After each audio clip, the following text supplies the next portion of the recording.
is a moment of great sadness for us to see what's going on in the world. But it's really the purpose of our organizations is to encourage the kind of dialogue, share experiences and understand how we can work together to improve understanding across organizations, across communities, across countries. I'm Karen Maxwell. I'm part of the UK Women of Faith Network. We have three wonderful women from very different organizations with different experiences. The first guest that I'm going to introduce is Lama Zangmo. And I have a short bio that I will read and hope that I cover all the important facts and information, but I'm sure you will you can fill in some others. And I'm going to have a short conversation because I think your experiences, particularly in your spiritual journey, I'm sure is something that people will be very interested to understand more about. So originally from Denmark, Lama Zangmo first became a practicing Buddhist in 1977 after visiting the Samye monastery in Scotland. Having received teachings from many respected lamas, including the 16th Karmapa, she was inspired to undertake a 4-year closed retreat in 1984, during which time she became ordained as a Buddhist nun.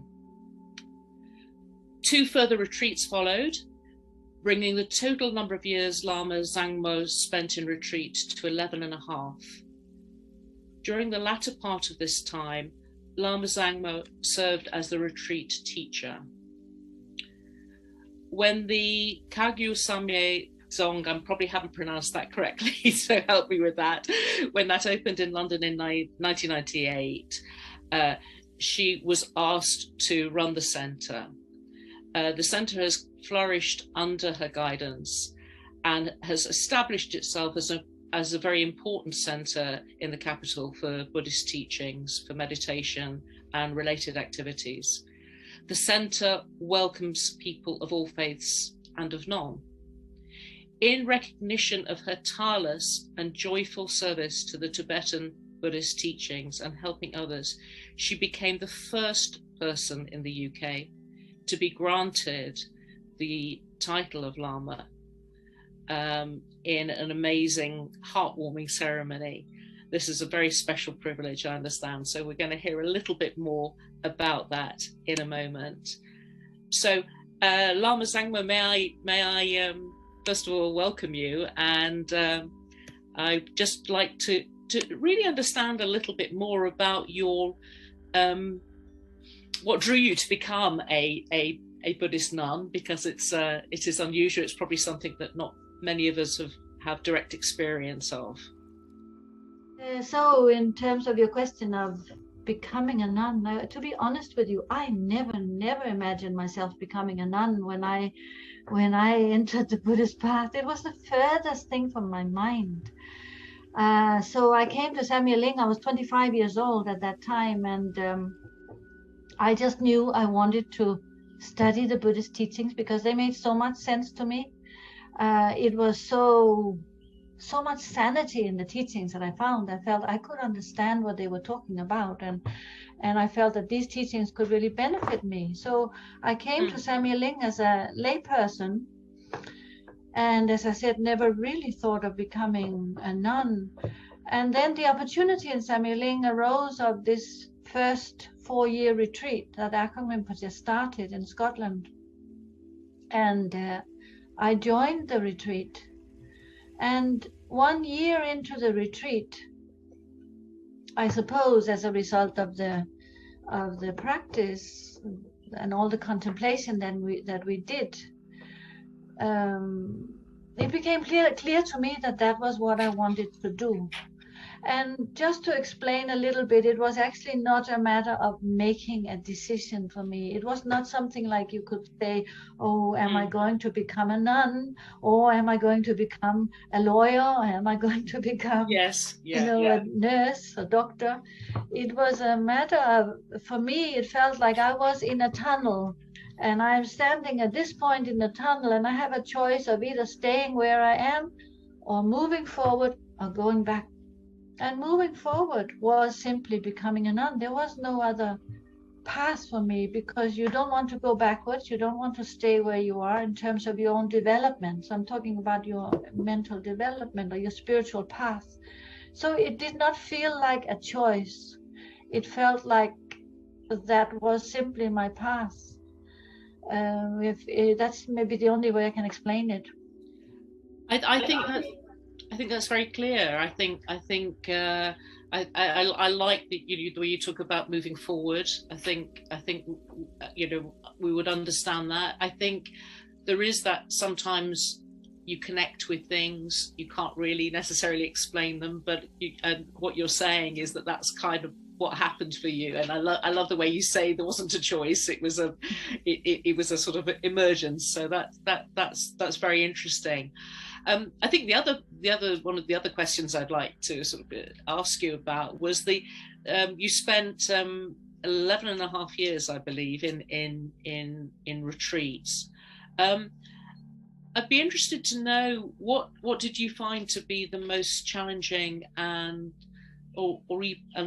on the other side, the most uplifting aspects of being on retreat? Mm-hmm. In some way, I would say that the things that were challenging were also the things that were uplifting, because in retreat, in the way that I think, Buddhism is not the only tradition and religion that has retreats, but like in Christianity and other traditions, you also do retreats. And retreat is an opportunity to deepen your spiritual path and your emergence, your engagement with your faith. And in that process, challenges arise, but then overcoming those challenges is what becomes the joys and the strength. So in terms of the Buddhist path, it's very inwards looking when you are in retreat, but inwards looking for the purpose of being able to engage outwardly. It's not simply sort of navel gazing for the sake of sitting and looking at your own mind just for the purpose of that. It is you're trying to train your mind so that you can be a benefit to others in the future, so you can engage outwardly.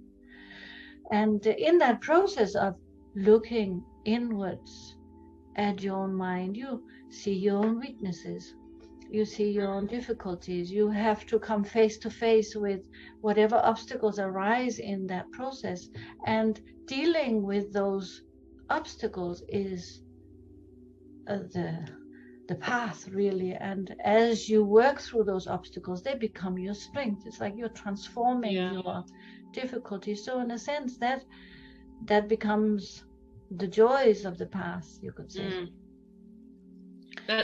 It is, and I'm sure from the very little I understand, talking to some friends who are also Buddhists, I think the way you describe that learning how to overcome obstacles and turning those make you stronger and those bring you joy by turning those around. It's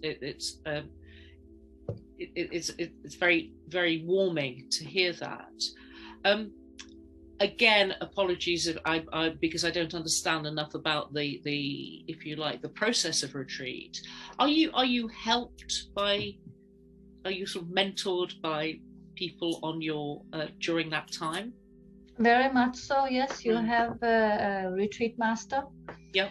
Who is someone with experience who guides you in the retreat. And that you can, you get teachings during the retreat. You're not completely on your own. They are actually group retreats. So there's a lot of shared experience as well. There is communal practices. But a lot of the time you are on your own in your own sort of quarters, your own room. But there is definitely guidance. And I would say for those people who are not so familiar with the Buddhist path, a lot of it is about learning to let go of the past, for example. Like many people carry strong baggage one way or another. And so a lot of the process of meditation, at least in the beginning, is learning to let go of thoughts, not to solidify the past, not to worry about the future, sort of having a more flexible approach to our way of thinking is part of the training. Yeah, I can see how, I mean, that it's such a sort of a relevant and potentially important, useful for us all to develop some of those abilities, I think. I'm sure, we see a lot about mental health, particularly our young people. And I'm kind of interested, at the centre, are you finding that you are, if you like, teaching people to acquire some of those skills to be able to operate in a different way, to engage in a different way? Definitely. And as you probably are aware, all the more secular mindfulness courses that are now very popular, they really arise out of Buddhism. Yeah.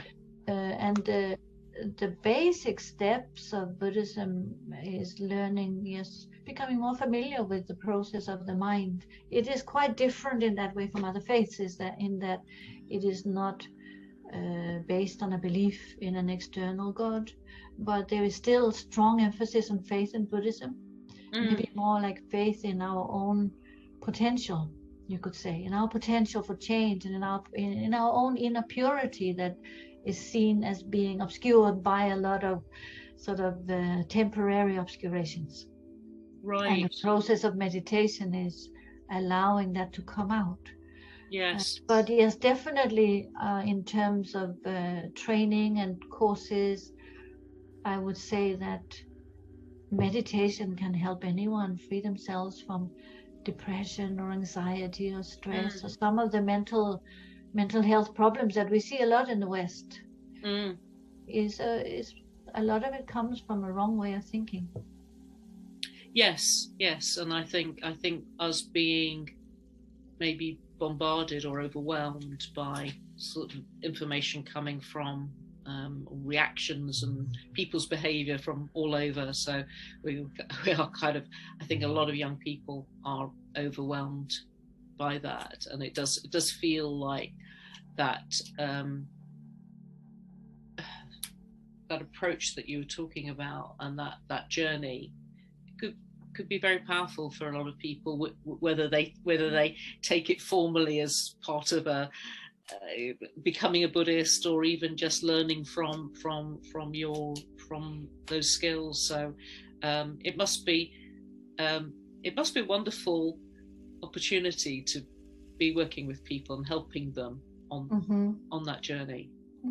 Yes, you're right, because there's so much external stimulus, in terms of just like young people who are on social media a lot, or living in big cities, all the demands on people's lives in terms of their social lives, their family lives, their responsibilities, education, etc. So learning through mindfulness to deal with the external triggers, all these external input sense triggers, that's very, very important, and can be very, very helpful for anyone really. You don't have to be a Buddhist to meditate. You don't have to be a Buddhist to practice mindfulness. You don't have to be you don't have to be an atheist either. You can practice mindfulness even though you are a Hindu or a Muslim or a Christian, because some of the techniques are not especially Buddhist, but some of the techniques are Buddhist. So there's so many different types of methods. It's said that the Buddha taught 84,000 different types of teachings, because there's so many different mindsets as well. So we need many different approaches. And the basic basic approach in meditation is mindfulness and awareness and learning to let go of thoughts. And then you have techniques where you actually learn a technique and you practice that technique to train the mind. And I think that is, for me, is a really important learning. Is that actually it's not something you can just, oh, I'm going to go and do my mindfulness, or I'm going to go and, you have to kind of learn how to get yourself into that, the right space for that. Yes. I certainly know in terms of my limited religious practice, I'm a Jew by birth, and I grew up in a more orthodox, which for me was a more ritualized form of Judaism, although I'm now a member of the liberal synagogue. And I have to say that the part of the service that I enjoy the most is the silent prayer, the quiet time, and particularly on a Friday night, there's probably a bit more of that. And that's the joy on a Friday night after the working week, and we light candles and we have some quiet moments. And sometimes it seems strange to me that we have to be given permission to do that.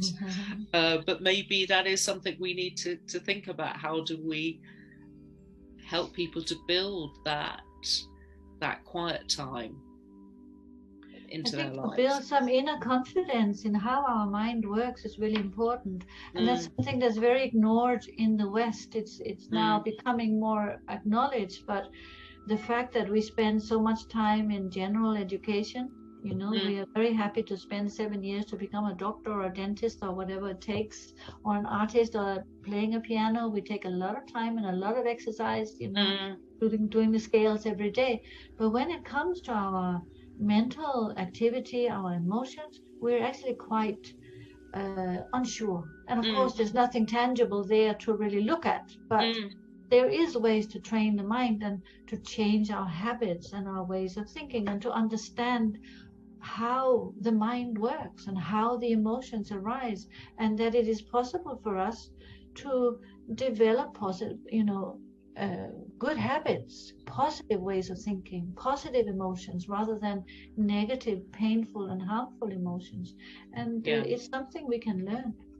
So that's a very good message, good positive news, that we can learn. We are not born with this. Say if somebody's a very depressed person, or very anxious person, or very uptight person, this is something we can change. Yes. That's a very important message. I guess the final area that I would like to ask you about is the title of Lama is a very special gift. Can you explain to us how and why that was conferred upon you? Sure. So the title of Lama is really given to someone who is it's like a conferral of a title of teacher, you could say, within Buddhism, by your own teacher. So you're given that permission to pass on the teachings by your teacher, and that there's a ceremony for that. And not everyone is able to give someone else a title. So the person who gives you the title have had permission from their teacher. It's a sort of lineage permission. And in our sort of school, like in Samye, Akong Rinpoche, who was a refugee, Tibetan refugee, and his brother, our abbot now, Lama Yeshe-Losal Rinpoche, they were both refugees, and coming from Tibet, where of course Buddhism was almost destroyed, the monasteries were destroyed, and they left the country in the 50s and came to India as refugees, to UK. And their whole life's focus has been to preserve the teachings, to make sure they don't get lost. And in that process, they've started Samye and all the different centers, such as our London center, and we have centers in other cities as well.